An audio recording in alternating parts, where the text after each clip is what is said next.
Prime Minister Ji Narendra Modi ji, but I would like to say that Modi ji is an epitome of miracle itself.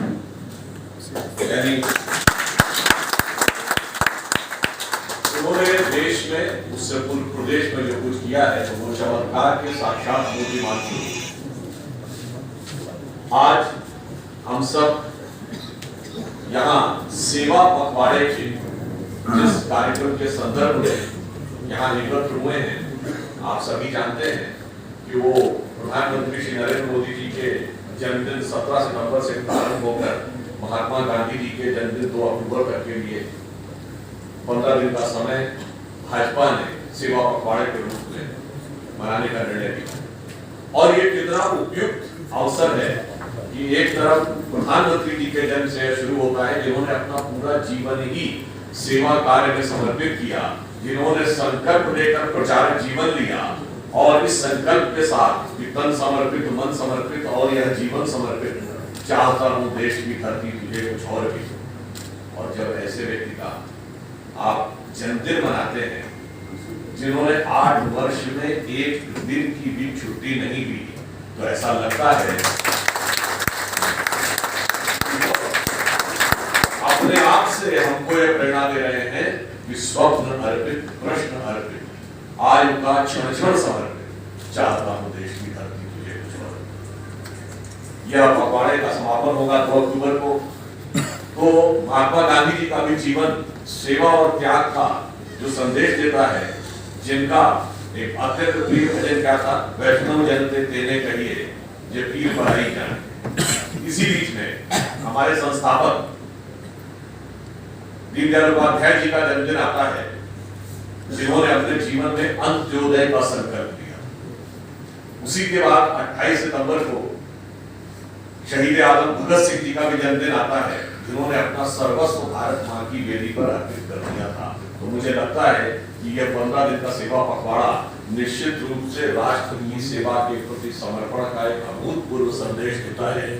हाँ, एक बात जरूर है कि हम यहाँ सेवा पखवाड़ा मना रहे हैं और देश की सबसे पुरानी पार्टी, जो अब इतनी पुरानी हो गई है कि पुरानी हो गई है, वो अध्यक्ष पद का अखाड़ा से गए हुए हैं और वहां सारे के सारे पहलवान एक दूसरे से कुश्ती में लगे हुए हैं। ये अंतर है कि हम क्या कर रहे हैं और वो क्या कर रहे हैं। हमारे लिए सेवा प्रमुख है, हमारे लिए सेवा पखवाड़े का आदर्श है, वहां अध्यक्ष पद के अखाड़े का आदर्श है। तो हम तो सेवा राम है, सेवा का भी संकल्प है और राम जी हमारे साथ हैं और वहां उनका लाभ दक्षिण में चल रहा है यात्रा करते हुए और उत्तर में संघर्ष मेवा के लिए हो रहा है, यानी वो मेवा लाभ है और हम सेवा राम हैं। ये हमारे और उसकी सोच में एक बड़ी आसमान का अंतर है। परंतु यदि हम आज के दिन को देखें, आज ही प्रधानमंत्री जी ने 5G को लॉन्च किया, जो टेक्नोलॉजिकली एडवांसमेंट में एक बहुत बड़ा क्वांटम जंप है भारत के लिए, दुनिया के जो सबसे अद्भुत है। मगर इससे हमें एक चीज याद है, आज आपको ने सुना हो तो प्राइम मिनिस्टर साहब ने ये भी कहा कि हम मोबाइल के सेकंड बिगेस्ट कंज्यूमर हैं। मगर सेकंड बिगेस्ट कंज्यूमर हम 2014 से पहले मोबाइल हैंडसेट, पर उस जमाने में हमारे यहाँ कितनी फैक्ट्री थी? 2। आज कितनी है? More than 200। आज में 200 से अब हम सेकंड बिगेस्ट कंज्यूमर भी हैं और सेकंड बिगेस्ट प्रोड्यूसर भी। और इतना बड़ा अंतर आया है कि मोबाइल हेडसेट बनाने की दुनिया की जो सबसे बड़ी कंपनी है सैमसंग, उसका दुनिया की सबसे बड़ी फैक्ट्री आपके दिल्ली के पास नोएडा में।